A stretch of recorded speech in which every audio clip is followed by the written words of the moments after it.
ఏపీలో వైసీపీకి, తెలంగాణలో బీఆర్ఎస్ పార్టీకి ఆడపడుచులు గండముందా?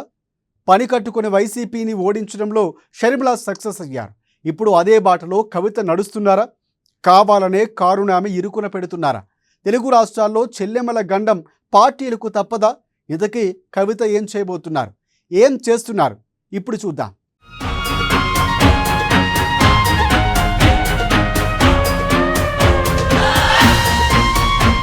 వైసీపీ ఓటమికి లేని సరైన కారణం. వైసీపీని ఓడించడంలో షర్మిల కీ రోల్. జాగృతితో కార్యక్రమాలు నిర్వహిస్తున్న కవిత, కారుని ఇరకాటంలో పెడుతున్న కవిత, ఒకే బాటలో చెల్లెమ్మల ప్రయాణం.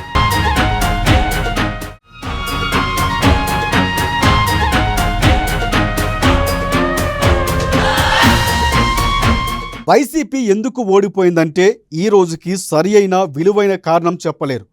ఎందుకంటే అనేక కారణాలు అందులో ఇమిడి ఉన్నాయి.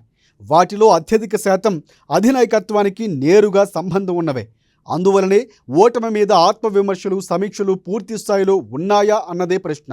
అయితే వైసీపీ ఓటమికి అనేక కారణాలు ఉండవచ్చు, కానీ అతి ప్రధాన కారణం సెంటిమెంట్ లాంటి వైఎస్ షర్మిల అంటే ఆ పార్టీ పెద్దలు ఒప్పుకోలేకపోవచ్చు. కానీ ఇది పచ్చి నిజం అనే కఠిన విశ్లేషణలు ఉన్నాయి.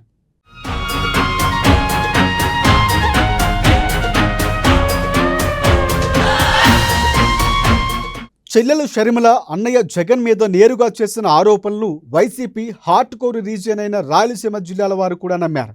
అందుకే మొత్తంగా 52 అసెంబ్లీ సీట్లకు గాను 7 అంటే 7 సీట్లు మాత్రమే దక్కాయని చెబుతారు.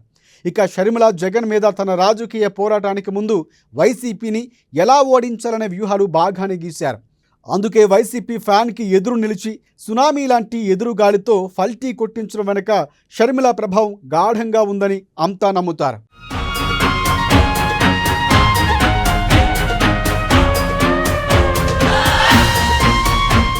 షర్మిల బాటలో బీఆర్ఎస్లో మరొక చెల్లెమ్మ కవిత వెళుతున్నారా అన్నది ఇప్పుడు చర్చగా మారింది.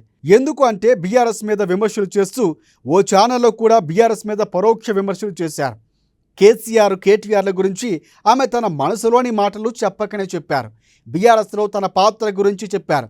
ఇక తన రాజకీయ ఆంక్షల గురించి కూడా ఆమె ఎక్కడా దాచుకోవడం లేదు.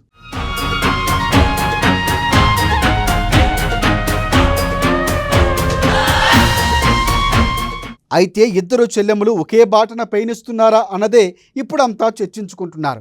ఇక కవిత తనకు ఉన్న తెలంగాణ జాగృతి వేదిక నుంచి కార్యక్రమాలు నిర్వహిస్తూ కేసీఆర్ సహనాన్ని పరీక్షిస్తున్నారని అంటున్నారు. ఆమె ఇస్తున్న ప్రకటనలు, ఆమె వైఖరి కేసీఆర్కి ఇబ్బందిగానే మారుతున్నాయని కూడా అంటున్నారు.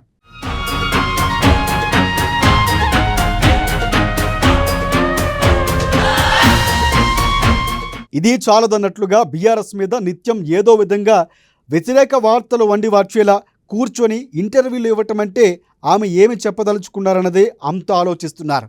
ఆ విధంగా ఆమె చేయడం ద్వారా బీఆర్ఎస్ని, ఆ పార్టీ అధినాయకత్వాన్ని ఇరకాటంలో పెట్టేశారని కూడా అంటున్నారు.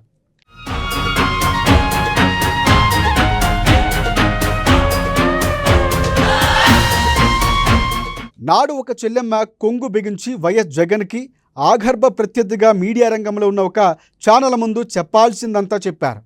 ఆమె అలా వేసిన తొలి అడుగు వైసీపీ రాజకీయ పతనానికి దారి తీసిందని గుర్తు చేస్తున్నారు. పట్టుదలలో తన అన్నకు ఎక్కడా తీసిపోని షర్మిల పనిగట్టుకుని ఏపీలో కాంగ్రెస్ అధ్యక్ష పదవి స్వీకరించి తాను ఏమి లబ్ధి పొందారో తెలియదు, కానీ తన అన్నను మాజీ సీఎంగా చేయటానికి మాత్రం ఎంతగానో దోహదపడ్డారని విశ్లేషణలు ఉన్నాయి.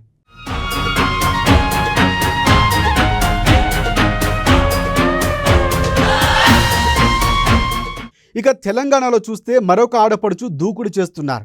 మరి గులాబీ పార్టీకి ముళ్ళు గట్టిగానే గుచ్చుతాయని అంటున్నారు.